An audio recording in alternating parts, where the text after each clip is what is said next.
কাজটা করার সময় কখনোই ফিল হয় নাই যে কোনো প্রেশারের মধ্যে আছি। চরিত্রের মাধ্যমে রেকগনাইজেশন পাওয়া আসলে খুবই বড় একটা বিষয়। মানুষ আমাকে তটিনীর থেকেও বেশি সুহাসিনী নামে চিনে। একটা আর্টিস্টের উচিত সব ধরনের চরিত্র মানিয়ে নিয়েই কাজটা করা। সিনেমা করব সময় যখন হবে।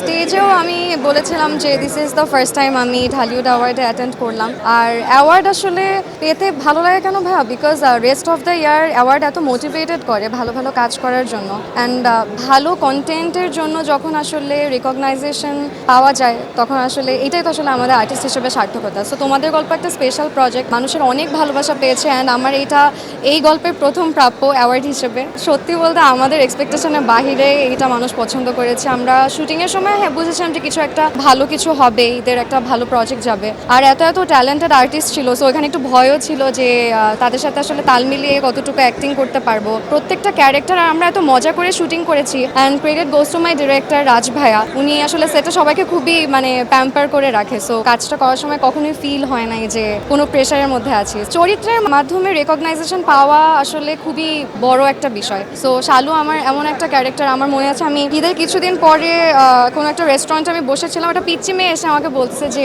আপু আমি কানাডা থাকি। তখন ওনার মা এসে বলে যে ও শালু শালু করে আমাকে ডাকছিল। সো ওর মা আবার পরে আমাকে বলতেছে যে আমার মেয়ে সারাদিন এই নাটকটা দেখে and everyone cried after watching this drama. Recently আমি একটা নাটক করেছি হৃদয়ের গভীরে, ওখানে রাহা ক্যারেক্টারটা সেটাও একটা আলাদা আমার জন্য পরিচয় দিয়েছে।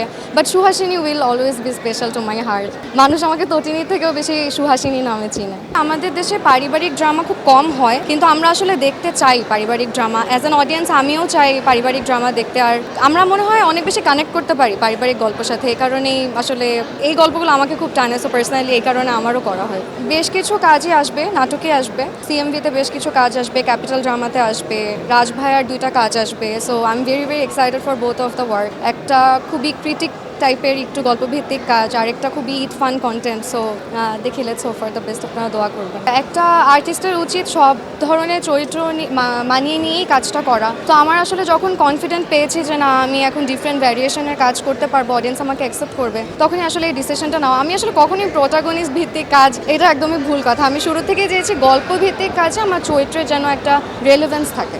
সিনেমা করব সময় যখন হবে, সঠিক অপরচুনিটি যখন পাবো, সঠিক চরিত্র যখন পাবো, অবশ্যই সিনেমা করব। কেন আমি সবাইকে তো আসলে ডেট দেওয়াটা বিষয় না, আমার গল্পটা কতটুকু হচ্ছে রেলেভেন্স পায়, আমাকে যে গল্পটা অ্যাপ্রোচ করলো সেই গল্পটা আসলে আমি করব কি করব না, এতটুকু আর্টিস্ট হিসেবে বাছবিচার করার স্বাধীনতা আমার মনে হয় প্রত্যেকটা আর্টিস্টেরই থাকা উচিত।